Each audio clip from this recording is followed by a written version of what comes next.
ये आकाशवाणी है। प्रस्तुत है हमारा विशेष कार्यक्रम संदेश टू सोल्जर्स।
बहे जिसके रग रग में लहू, बन के देश प्रेम का जज्बा, आदि से अनंत तक बस बजे उसकी जीत का डंका।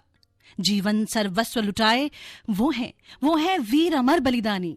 दुर्गम दीर्घ हिमालय हो या सरहद पर इनकी रवानी। ये हैं हमारे देश के वीर जिनके शौर्य की गाथाएं हैं हम सब की जुबानी। और आज ऐसी ही एक गाथा लेकर आए हैं हम आप ही के अपने प्रोग्राम संदेश टू सोल्जर्स में। जी हाँ, आपका प्रोग्राम है, क्योंकि इस प्रोग्राम के माध्यम से, इस कार्यक्रम के माध्यम से आप जुड़ते हैं, हम जुड़ते हैं और जुड़ते हैं हम उन वीरों से जिन्होंने सदा हमेशा हमारे लिए अपना सर्वस्व लुटा दिया, अपनी जान की परवाह ना करते हुए भी मैदानी जंग में परचम लहराया। और वो परचम है जीत का।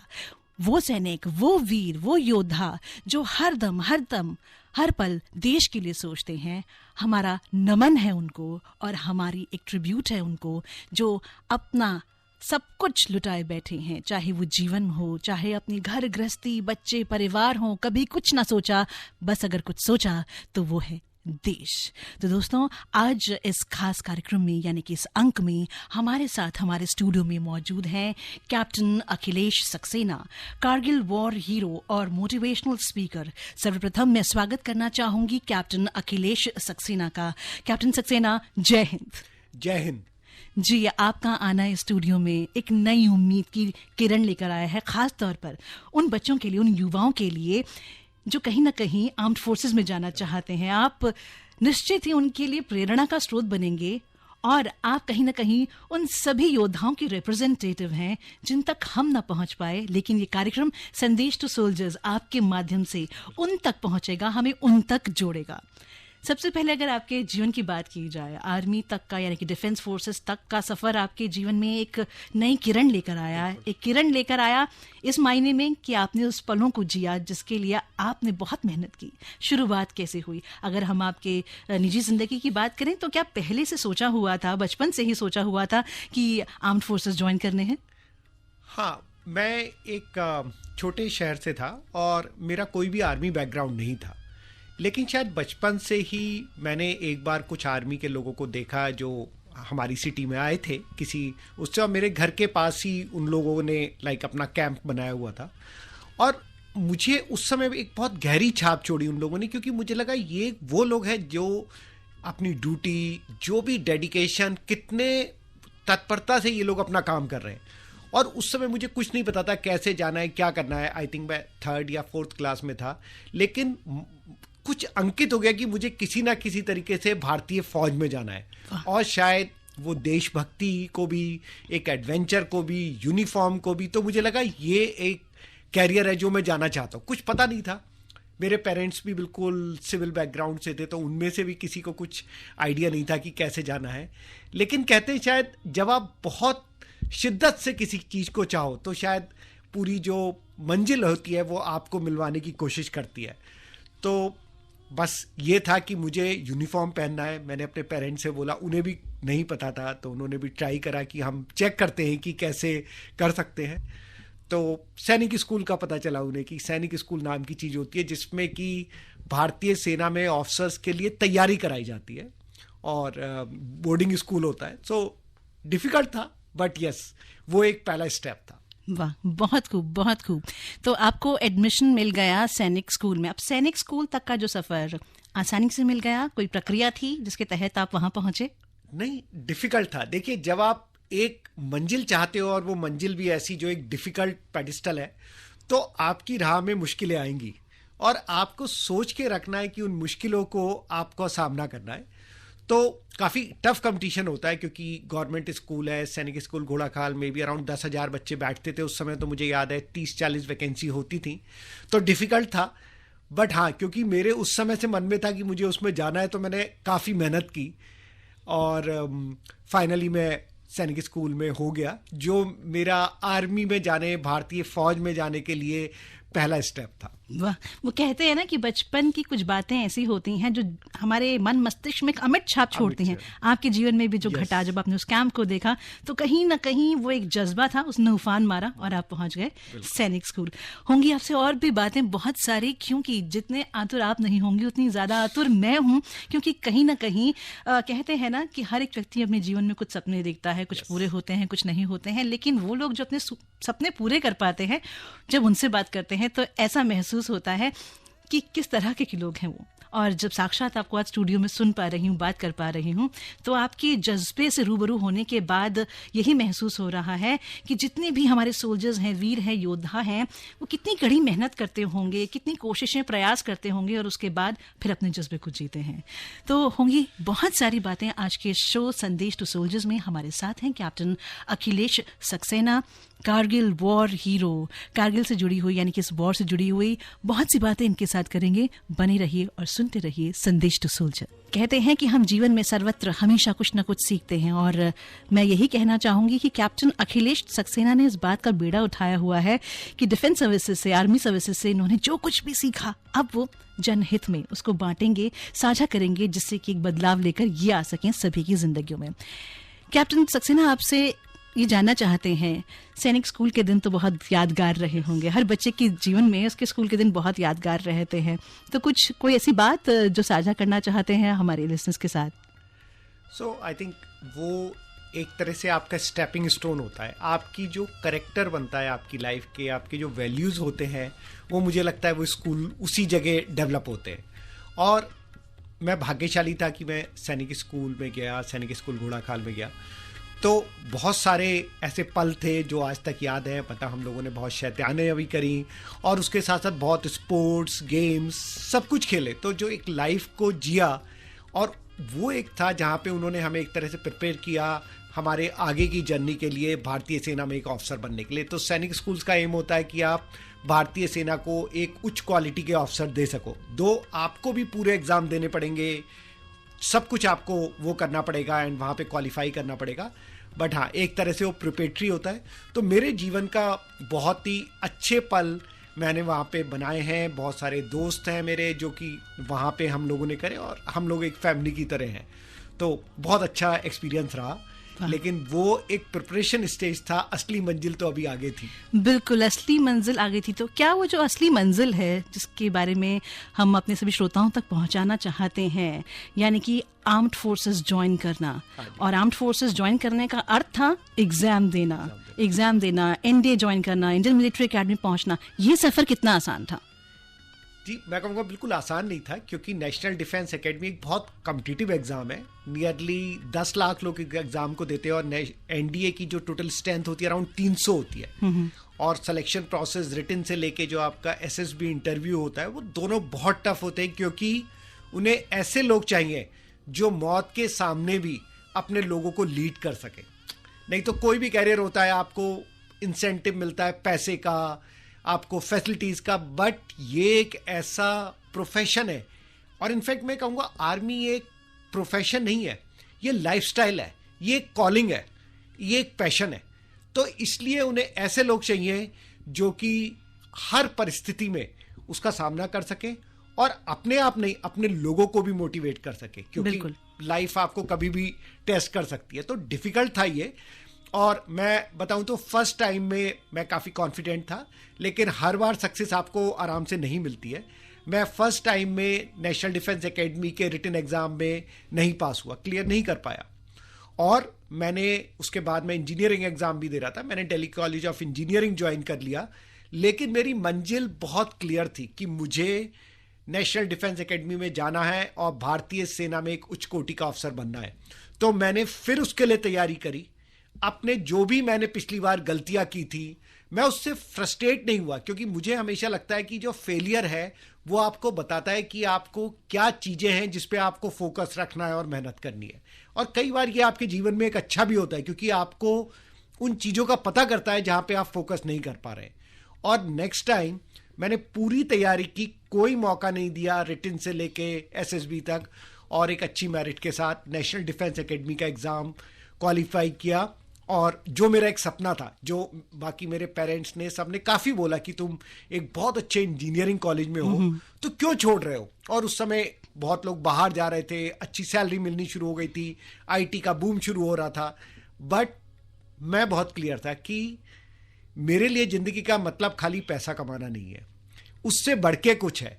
जिंदगी तो सब जीते हैं, बट ऐसी जिंदगी क्या जो देश के नाम जी जाए। मृत्यु तो किसी को भी आ सकती है, बट क्यों नहीं एक मृत्यु में ऐसी हो, अगर मिले भी, कि आपको पूरा देश बढ़ के सलाम करे और लोग उसको इतिहास में दर्ज हो जाए। तो ये चीजें आपको तभी मिल सकती है जब आप अपने से ऊपर कुछ करके देखें, अपने समाज के लिए, अपने देश के लिए। और मैं ये मौका खोना नहीं चाहता था, तो मेरे पेरेंट्स को मैंने काफ़ी रिक्वेस्ट किया और वो फाइनली मान गए, एंड मैंने इंजीनियरिंग कॉलेज छोड़ दिया एंड नेशनल डिफेंस एकेडमी को ज्वाइन किया। वाह, क्या बात है। तो दिल्ली कॉलेज ऑफ इंजीनियरिंग कितने समय तक गए आप? कितना समय? जस्ट 5 months, बिकॉज हुआ था 6 month बाद एनडीए का दूसरा एग्जाम होता है, तो जैसे ही क्लियर किया तो 2-3 महीने बाद ही जब वहां पे शुरू हो गई थी पढ़ाई, लेकिन उसके बाद मैंने छोड़ के नेशनल डिफेंस एकेडमी ज्वाइन की। बहुत बढ़िया। वैसे तो आपने सैनिक स्कूल में वो रूटीन, वो डिसिप्लिन देखा है, पर एक सिविलियन बैकग्राउंड से आने के बाद फिर आर्म्ड फोर्सेस ज्वाइन करना कितना चैलेंजिंग, कितना डिफरेंट था? क्या शुरुआती दौर एनडीए का मुश्किलात भरा था, या लगा कि नहीं ऐसा ही होता होगा? नहीं, एनडीए की ट्रेनिंग मैं बताना चाहूंगा कि it is one of the toughest training in the world. बहुत ही प्रेस्टिजियस इंस्टीट्यूट है, खाली इंडिया में नहीं, दुनिया के सबसे अच्छे ट्रेनिंग इंस्टीट्यूट में इसकी गिनती होती है, जहां की भारतीय सेना के अफसरों को, अधिकारियों को तैयार किया जाता है। और वो है जो पूरी भारतीय सेना को, जिन्हें अपने साथ, अपने जवानों को, अपने साथियों को साथ लेके आगे बढ़ना होता है।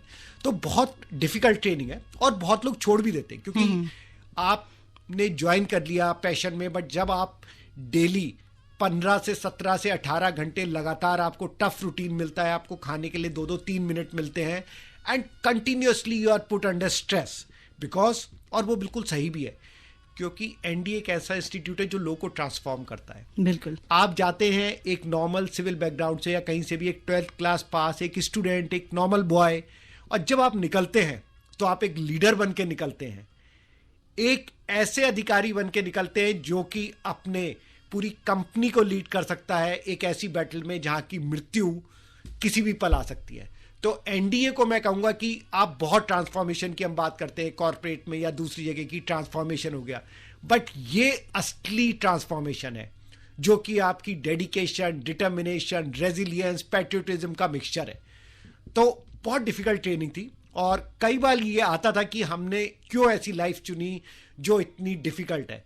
बट जब भी ये निगेटिव थॉट आए, आप सोचिए कि आप एक बड़े पर्पस के लिए काम कर रहे हैं, और जब आप ये सोचेंगे, जब तक आप उस पर्पस के बारे में सोचेंगे, अपने लक्ष्य के बारे में सोचेंगे, वो आपको मोटिवेट करेगा not to give up in any difficult situation.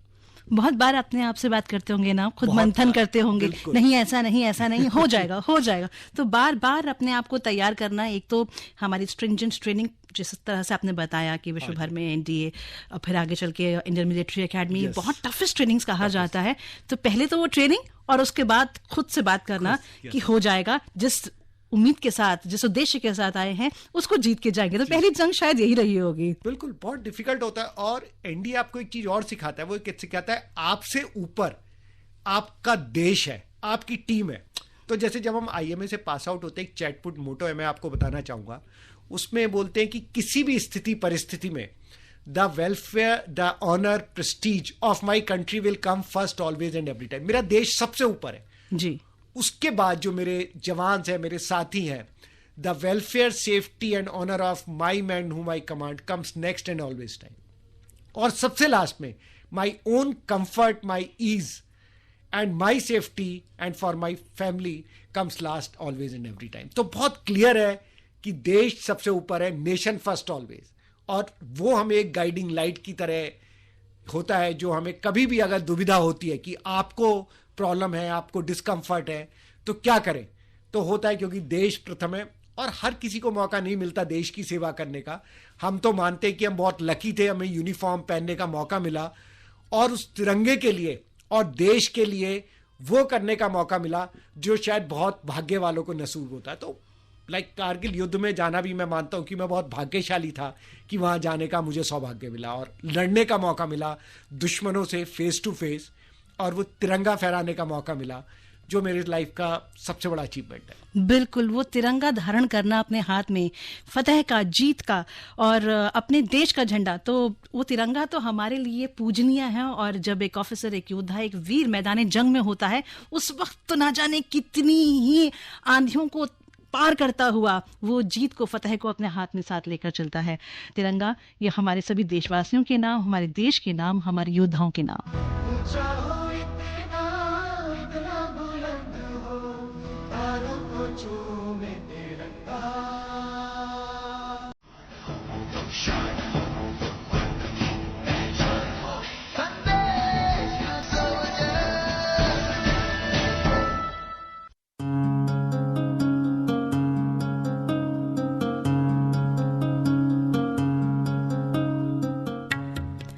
Welcome back, आप सभी का स्वागत है प्रोग्राम संदेश टू सोल्जर्स में। मैं हूं आपके साथ आपकी दोस्त गीतिका उनियाल, और आज हमारे साथ हैं हमारे स्टूडियो में मौजूद captain Akhilesh Saxena, Kargil war hero और मोटिवेशनल स्पीकर, जो अपने शब्दों से, जो अपने जज्बे से एक बदलाव लाना चाहते हैं। उस बदलाव पर जरूर बात करेंगे, लेकिन उससे पहले आइए अतीत के पन्नों को एक बार फिर से पलट कर देखते हैं और सुनते हैं इनकी कहानी, इनकी जुबानी। कैप्टन अखिलेश सक्सेना, एक बार फिर से आपका स्वागत है हमारे स्टूडियो में।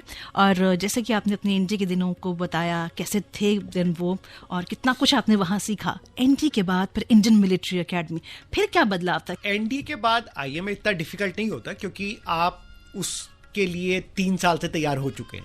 तो जो लोग आईएमए में डायरेक्ट आते हैं, उनके लिए वो डिफिकल्टी वो सेम फेस करते हैं जैसे कि हमने एनडीए में किया था। लेकिन क्योंकि एनडीए, जैसे एनडीए का जो कैंप रोवर है, वो one of the toughest camp है, जिसमें कि आपको 6-7 दिन बहुत टफ ट्रेनिंग में रखा जाता है, और उसके बाद लास्ट में एक जोश रन होती है, जिसमें आपको पूरा नियरली 24 घंटे दौड़ना पड़ता है, और आप माउंटेन्स के ऊपर जाते हो, जंगल्स के बीच में से जाते हो, रिवर क्रॉस करते हो, और अगर आप 24 घंटे में नहीं पहुंचे उन सब पॉइंट्स को कवर करते हुए, तो आपको फिर जाना पड़ेगा। और उससे भी डिफिकल्ट बात ये होती है कि आप जो पूरी कंपनी और स्क्वाड एक साथ चले हो, हर आदमी को एक साथ आना है, 24 घंटे में आना है। अगर आप 16 में से 15 लोग आ गए तो आपको नहीं माना जाएगा। तो इसलिए वो सिखाते हैं कि आपका टीम गोल कितना इंपॉर्टेंट है, कि आपको, मतलब मेरे एक साथी को चोट लग गई थी और वो थोड़ा सा ही बचा था 7-8 किलोमीटर, तो हम लोग उसको कंधे तक में उठाना पड़ा और हमने उसे कंप्लीट किया, क्योंकि it is all about team, not about the individual. तो आईएमए जो है, आईएमए एक ट्रेनिंग देती है जो आर्मी की स्पेशलाइज्ड ट्रेनिंग है, जैसे आईएफए देती है एयरफोर्स की स्पेशलाइज्ड ट्रेनिंग। तो हम लोग आईएमए में आए थे, एंड पूरा 1 साल की जर्नी होती है, वहाँ पे करते हैं। और स्पेशलाइज आर्मी के, जैसे आप वेपन चलाना, फायरिंग से लेके आप सारी चीज़ें सीखते हो, और वहाँ से जब आप अंतिम पग लेते हो तब आप ऑफिसर बनते हो। बिल्कुल, जो लोग भी इंडियन मिलिट्री एकेडमी गए हैं, जो जवान, जो वीर, जो हमारे कमीशन ऑफिसर्स निकले हैं वहाँ से, वो क्या नहीं जानते होंगे कि अंतिम पग क्या है। पर आपकी जुबानी आम जनमानस तक की बात पहुँचाना इतना सुखद है कि साक्षात मेरी आंखों के आगे कह लीजिए कि इंडियन मिलिट्री एकेडमी इस वक्त नजर आ रहा है जी। तो फिर इंडियन मिलिट्री एकेडमी से अपनी ट्रेनिंग पूरी करने के बाद किस तरीके का सफर रहा?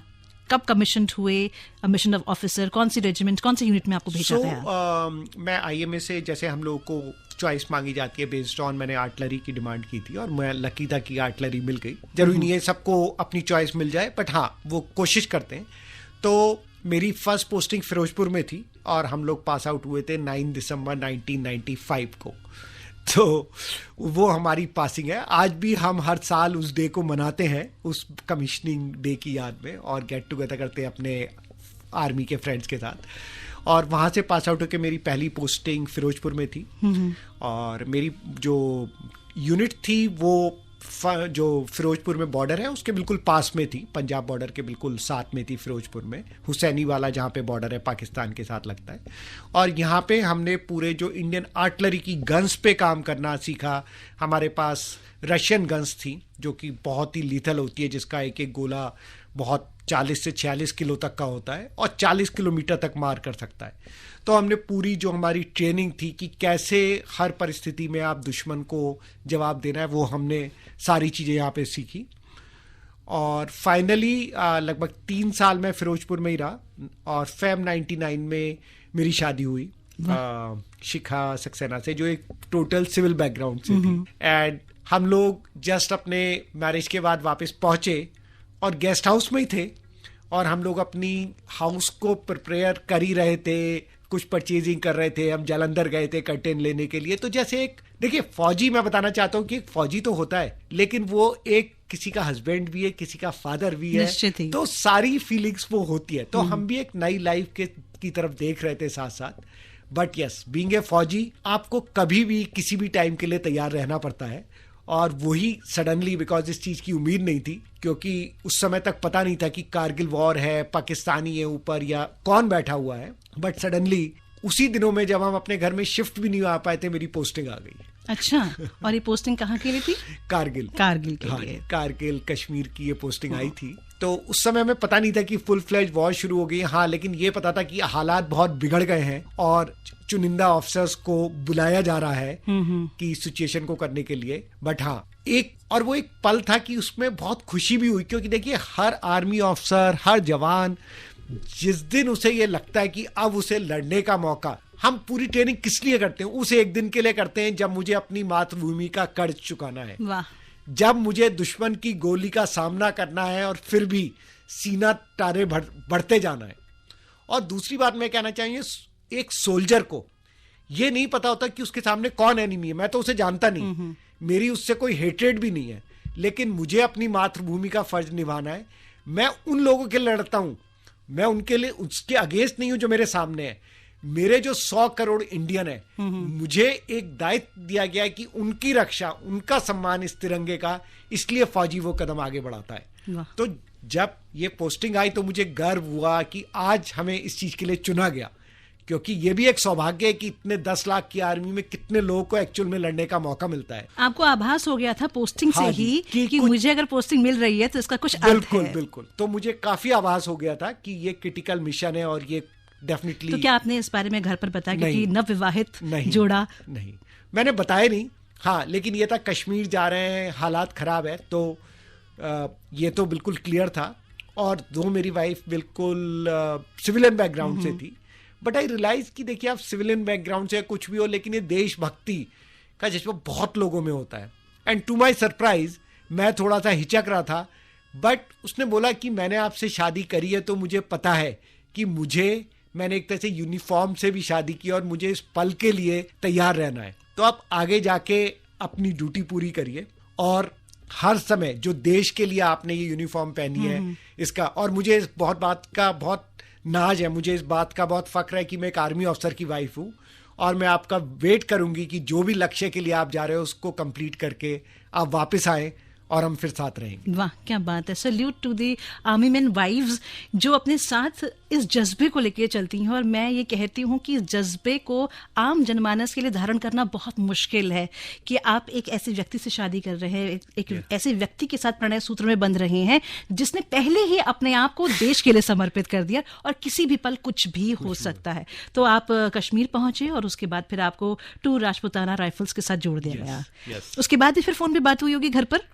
हाँ जी, तो वहां पे एक्चुअली इतनी बमबारी हो रही थी कि जो सारी हमारी फोन लाइंस थी वो तो सारी डिस्ट्रॉय हो गई थी। हमें कभी कभी मौका मिलता था, क्योंकि जो मीडिया रिपोर्टर्स वगैरह थे उनके पास सैटेलाइट फोन होता था, 1-2 बार ऐसे कभी कभी बात कर पाते थे।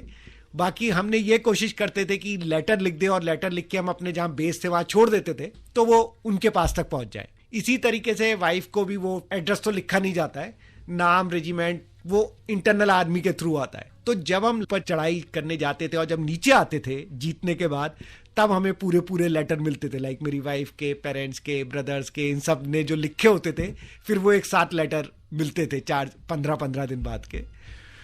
और मेरी वाइफ ने मुझे फिर किसी के थ्रू, जो उसे पता था कश्मीर की तरफ जा रहा है, और वो करके एक कैसेट रिकॉर्डर भिजवाया था जिसमें उसने अपने सारे पसंद के गाने और जो गाने हमने साथ सुने थे या साथ थे वो एक भिजवाया। अच्छा, कि ये मेरी यादें आप हमेशा आपके साथ रहेंगी। Beautiful beautiful. जैसा कि आपने कहा कि इमोशंस तो वही है, सेम है ना जो एक व्यक्ति में होते हैं। बस फर्क इतना है कि आप अपने साथ जिम्मेदारियों को ओढ़ कर साथ चल रहे हैं। वो जिम्मेदारी देश के प्रति है, वो जिम्मेदारी भी नहीं, वो एक देशभक्ति है, एक जज्बा है देश के प्रति। और ऐसे में आपकी अर्धांगिनी का आपके साथ चलना और अपने प्रेम को, अपने स्नेह को आप तक पहुंचाना, चाहे वो लेटर्स के माध्यम से हो या टेप कैसेट्स के माध्यम से हो, वो दौर भी कितना खूबसूरत दौर रहा होगा। आज तो संप्रेषण का माध्यम बदल चुका है, तुरंत मैसेज पहुंचते हैं। एक अलग प्रेम कहानी थी जो हम उस समय जी रहे थे। वाह, बहुत खूबसूरत, बहुत खूबसूरत। आपकी प्रेम कहानी का और भी पहलू है, बताएंगे जरूर अपने लिसनर्स तक। लेकिन जब आपने कहा है कि गाने और बातें रिकॉर्ड करके भेजती थी, कोई एक ऐसा गाना जो उन्हें पसंद हो, आपको पसंद हो? हाँ, मुझे एक गाना है जो उन कैसेट्स में भी था और हम लोग उसे अक्सर सुनते हैं, फूलों के रंग से। अगर क्या बात है, क्या बात है, किशोर कुमार का गाया हुआ। तो फूलों के रंग से ही आप दोनों महकते रहे, चाहे दूर दूर ही सही, लेकिन एक दूसरे के साथ एक बंधन बांध के कि हम अपने आप को देश के नाम समर्पित कर चुके हैं, चाहे जो भी हो देखा जाएगा। निश्चित ही ये देश प्रेमी है जो हमें बार बार ये कहता है कि हम बार बार जन्म लेना चाहेंगे और अपनी इस भारत माता के लिए चाहे कितने भी जीवन न्यौछावर ना करने हो, कर जाएंगे। और ऐसा जज्बा हमारे जितने भी जवान हैं, सैनिक हैं, योद्धा हैं, ऑफिसर्स हैं, ये उनमें ही हो सकता है। और आज हमारे साथ हमारे स्टूडियो में मौजूद हैं captain Akhilesh Saxena, Kargil war hero और मोटिवेशनल स्पीकर। तो हम जानते हैं कि आपको हमारी आज की ये जो वार्ता है ना कैप्टन के साथ पसंद आ रही है और आपका प्यार आपके संदेशों के माध्यम से एक एक कर कर हमारे दिलों तक पहुंच रहा है। हम जानना चाहते हैं कैप्टन सक्सेना आपसे, प्रेम ही तो है जिसने जोड़ा हुआ है। आपका प्रेम आपकी पत्नी के साथ, आपका प्रेम देश के साथ, आपका प्रेम, लोगों का प्रेम आप तक ऑफिसर बन जाने के बाद, वॉर फ्रंट में जाने के बाद, प्रेम किस प्रकार आप तक पहुंचा? देखिए, सैनिक होता है, जैसे मैंने बताया, वो किस चीज के लिए लड़ता है, वो अपने तिरंगे के लिए, देश के लिए और देशवासियों के लिए लड़ता है। उसकी अपने दुश्मन से कोई पर्सनल एनिमिटी तो है नहीं, लेकिन ये जो चीजें होती है उसको मोटिवेट करती हैं। और जिन लोगों के लिए वो लड़ाई कर रहा है, हर देश में जो आपकी फ्रीडम है वो कुछ सेक्रीफाइस मांगती है, राइट? हर किसी को फ्रीडम इज नॉट फ्री, तो उसके लिए किसी को तो हथियार उठाना पड़ेगा। और एक पूरे समाज को, पूरे विश्व को ये संदेश है कि भारत की तरफ जिसने टेढ़ी निगाह की, हम उसको करारा जवाब देंगे। हम किसी पर अटैक नहीं करेंगे, लेकिन अगर कोई हमारी स्वतंत्रता के लिए खतरा बनेगा तो हम उसको छोड़ेंगे भी नहीं। और हर नागरिक को हम एक वो जो सेफ, जिससे वो अपनी फ्रीडम को एंजॉय कर सके, वो हम करके दिखाएंगे। तो ये जो संदेश है, जो जैसे अभी आप बात कर रही हैं, आजकल तो आप संदेश एक क्लिक ऑफ द सेकंड में भेज सकते हैं, लेकिन उस समय ये संदेशे कैसे आते थे जब हम लड़ाई के मैदान में थे। मुझे याद है, तो जब टोलोलिंग पे हम अटैक करने का प्लान बना रहे थे और कई अटैक उस पर सक्सेसफुल नहीं हो पाए थे, तो हम सोचे थे कि कैसे अपने जवानों को हम और मोटिवेट कर सकते हैं, कैसे उनमें वो जज्बा भर सकते हैं। तो कुछ बहुत सारे लोगों के लेटर्स आते थे, जो पूरे देश के लोग लिखते थे लेटर। तो मैंने अपने एक जेसीओ साहब को बोला कि साहब, इसमें से कुछ लेटर निकालिए और पढ़िए, देखे तो कि ये समाज, ये देश क्या बोल रहा है हम लोगों के लिए, क्या उन्हें पता भी है कि हम किस तरह कहाँ पे हैं और किस तरह हमने अपने जीवन को दांव पे लगा रखा है। तो जो पहला लेटर था वो किसी युवा ने लिखा था कि मैं आर्मी में जाना चाहता था, किसी वजह से मैं नहीं जा पाया, medical reason, family reasons and all, और मैं, आप लोग देश के लिए लड़ रहे हैं, हम सब के लिए लड़ रहे हैं, मुझे समझ में नहीं आता मैं क्या करूं, मैं ये बताना चाहता हूं हम सब आपके साथ हैं और ये लेटर मैं अपने खून से लिख रहा हूं। और उसने वो पूरा खून से लेटर लिखा और हमें सल्यूट किया। और दूसरा लेटर जब उन्होंने खोला तो वो एक लेडी का था जिसने लिखा कि मेरे कोई भाई नहीं है, लेकिन आप सब फौजी मेरे भाई हो और मैं ये धागे, राखी के धागे बांध रही हूं, आपके लिए भेज रही हूं, जो आप अपनी कलाई पे बांधे और इस बहन के विश्वास की, उन 100 करोड़ भारतीयों के विश्वास की रक्षा करना कि जब तक आप लोगों इस देश पे कोई आंच नहीं आ सकती। तो मैं आपको बताना चाहता हूं कि कई बार हमें नहीं लगता कि हमारे संदेश इतना बड़ा डिफरेंस पहुंचा सकते हैं उन फौजियों के मनोबल पे, उन्हें प्रोत्साहित करने के लिए, लेकिन वो बहुत बड़ी चीज है इसीलिए हमें अपने आर्मी के साथ हमेशा खड़ा रखना है। आप उनको एक रिस्पेक्ट भी देंगे, उनको एक सल्यूट देंगे, वो आपके लिए अपनी जान लगाने के लिए तैयार है, लेकिन हमें अपने देश की जो फौजी हैं उनकी रक्षा करनी है और उनको एक सम्मान देना है, एक सल्यूट देना है। जी, ठीक उसी तरह जिस तरह से आपके संदेश यहाँ हम तक पहुँच रहे हैं, जब भी मौका मिले कोशिश कीजिए, चाहे वॉर फ्रंट्स हों, सरहद हों, अपने संदेश भेजते रहिए, क्योंकि आप भी किसी का मनोबल बढ़ा रहे हैं। आपके लिए ही, आपकी स्वतंत्रता के लिए, जिस फिजा में आप खुली सांस में आप सांस ले पा रहे हैं, स्वतंत्र होकर जी पा रहे हैं, वो इन्हीं की बदौलत है। तो आज हमारे साथ हमारे स्टूडियो में मौजूद है captain Akhilesh Saxena, Kargil war hero और मोटिवेशनल स्पीकर, जो कहीं ना कहीं आप सभी को मोटिवेट, प्रेरित कर रहे हैं और निश्चित ही आपके कहे हुए हर लफ्ज जैसे सीने में उतर रहे हैं। और जो जीना हम छोड़ देते हैं ना छोटी छोटी परेशानियों में, उन सभी परेशानियों से निजात मिल रही है। ये सोच रहे हैं कि जिंदगी को हम खुद जटिल बनाते हैं। जब कोई विपरीत परिस्थितियों में भी हमारे लिए लड़ रहा है तो क्यों हम खुश नहीं रह पाते। वॉर की बात करें, अगर कारगिल वॉर की बात करें, वॉर फ्रंट में, मैदान जंग में आप तैनात हैं अपने सभी साथियों के साथ, और ऐसे में कुछ भी कहीं से भी हो सकता है। अगर मैं गलत नहीं हूं तो आपको गोलियां लगी, क्या था वो मंजर और उस वक्त दिमाग में क्या चल रहा था? देखिए, जैसे मैं आपको बताता, जो कारगिल की लड़ाई में जो हमारी कंडीशन थी, लाइक भारतीय फौजों की, उसमें दुश्मन को सारे एडवांटेज थे, क्योंकि उन्होंने धोखे से, जो ये कारगिल की पूरी पहाड़ियां थी, तो ये विंटर वेकेटेड पोस्ट होती है, लाइक विंटर में कोई नहीं रहता, तो जब ये खाली पड़ी थी उन्होंने आके सारी पीक्स को ऑक्यूपाई कर लिया धोखे से, चुपचाप। तो पहाड़ों की लड़ाई में जो ऊपर होता है वो एक तरह से 100 गुना ज्यादा ताकतवर है। वो वहां से गोलियां चलाएगा, पत्थर भी फेंकेगा तो आपको इंजरी हो सकती है।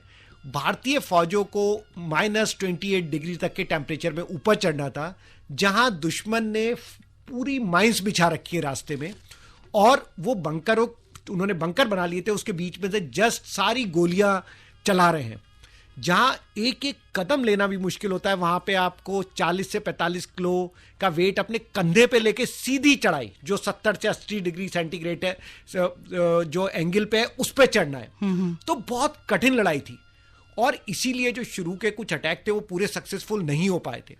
जब हमें टोलोलिंग का अटैक मिला तो हमने निश्चय किया कि ये केवल हमारी एक इंडिविजुअल की बात नहीं है, ये देश की बात है, ये उस तिरंगे की बात है, ये उस 100 करोड़ भारतीयों के सम्मान की बात है। तो हम जीतेंगे या वापस नहीं आएंगे। हमने अपने हेलमेट के नीचे केसरिया बाना पहना था, वो इस बात का प्रतीक था कि या तो हम जीतेंगे या वापस नहीं आएंगे। तो हम हर परिस्थितियों के लिए तैयार थे। और दूसरा, हम अपने परिवार को बता नहीं सकते थे कि हम क्रिटिकल मिशन में जा रहे हैं, क्योंकि ये सेंसिटिव इंफॉर्मेशन थी। जी बिल्कुल। लेकिन हम उनसे कुछ कहना चाहते हैं। तो इस अटैक में जाने से पहले हम में से बहुत लोगों ने लास्ट लेटर लिखे थे, जो आपके बॉक्स में बंद कर दिए जाते हैं। अगर आप जीत के आते हो तो आप उन्हें फाड़ देते हो। अच्छा। लेकिन अगर आप नहीं आते वापस और सर्वोच्च बलिदान देते हो देश के लिए, तो वो आपका बॉक्स या आपका बैग आपके परिवार के लिए जाता है। और जब वो देखते हैं जिसका नाम लिखा होता है, आपकी वाइफ, आपके मदर, फादर, ब्रदर, सिस्टर, आपके बच्चे, आप लिख के जाते हो। और जब वो लेटर खोलते हैं तो पहला सेंटेंस होता है कि जब तुम्हें लेटर मिलेगा तो मैं तुम्हें आकाश से देख रहा हूँगा, क्योंकि आप वो लेटर उसी कंडीशन में मिलता है जबकि आप नहीं रहोगे।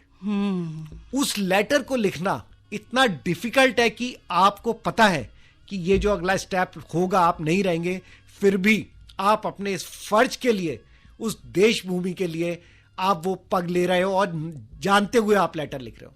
तो हम कुछ भी कर गुजरने के लिए तैयार थे, बट हमें लक्ष्य और जीत चाहिए थी। तो हमने टोलोलिंग पे अटैक किया 12 जून को, और लगातार एक दिन लड़ाई होती रही, और 13 जून को हमने टोलोलिंग पे तिरंगा फहरा दिया। वो सबसे बड़ी विजय थी पूरे। जय हिंद। जय हिंद। जय हिंद। कारगिल की चोट लगी थी, दर्द बहुत हो रहा होगा, पर मन मस्तिष्क पे जैसे किसी ने एक कहते हैं ना कि बड़ा सा पत्थर रखा हो और वो कह रहा हो कि जीत, जीत और जीत। तो क्या है?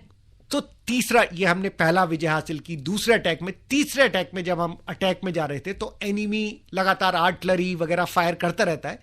तो एक बहुत बड़ा गोला मेरे पास आके गिरा, और मैं अपने एक दोस्त को बचाने के लिए मैंने जब तक हाथ किया, वो उसके स्प्लिंटर मेरे हाथ को चीरते हुए चले गए। लेकिन फिर भी हम रुक नहीं सकते थे, क्योंकि मैं सारी आर्टिलरी की फायर कोऑर्डिनेट कर रहा था। हमने चलते रहे आगे, और जब फिर इतना खून निकल गया कि एक तरह से मूर्छित हो गया, फिर किसी तरीके से वापस आया, हॉस्पिटल में पहुंचा, लेकिन हर पल ये था कि मुझे देश के लिए मरना नहीं है, मुझे देश के लिए जीना है, जिससे कि मैं अगली बैटल फिर लड़ सकूं। क्या बात है। और अगली बैटल आपका इंतजार कर रही थी। यस। उस बैटल ने, यानी कि उस चोट ने, फतेह आपने हासिल की, देश को फतेह दिलाई, लेकिन एक अलग जंग आपका इंतजार कर रही थी। क्या थी वो जंग? वो था कि मैं, क्योंकि इंजरी की वजह से मैं आर्मी में कंटिन्यू नहीं कर सकता था, लो मेडिकल, लेकिन मैंने कहा अब मुझे वापस कॉर्पोरेट में जाना है, लेकिन officer is always a officer, and जो वैल्यूज हैं वो तो सेम रहती हैं।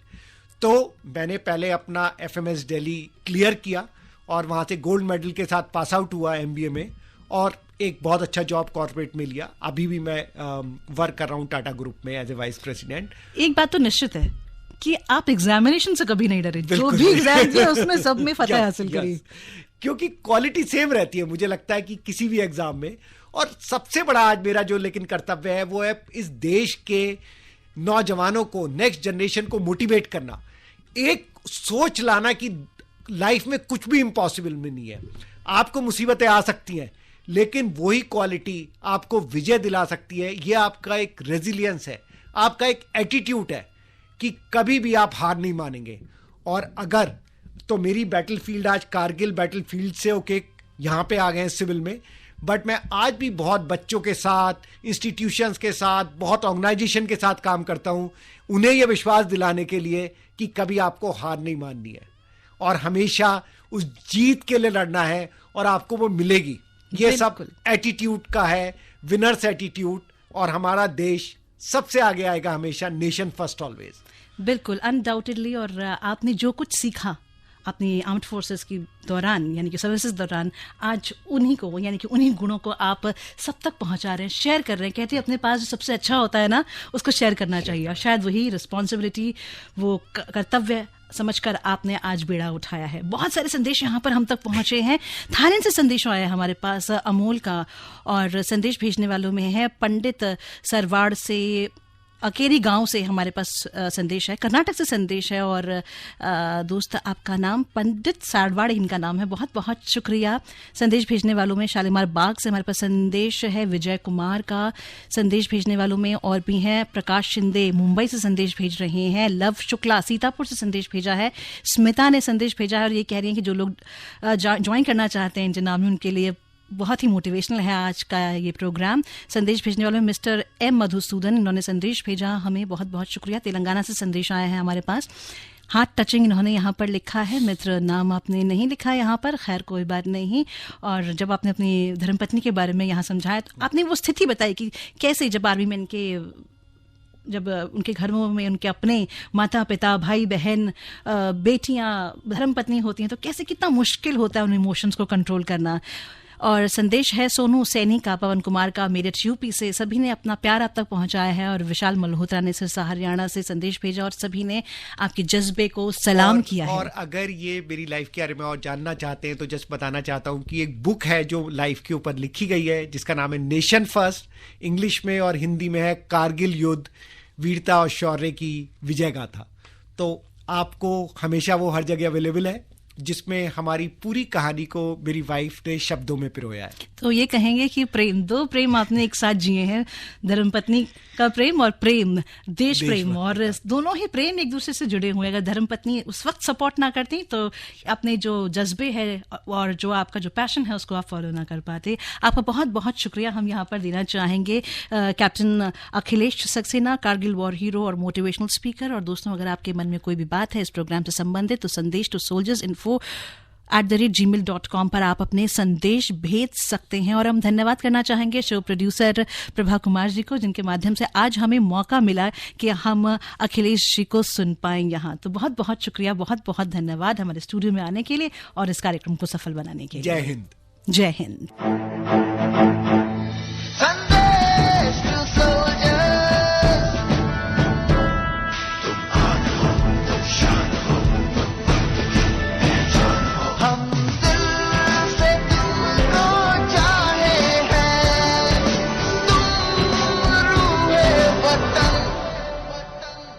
तुम जान हो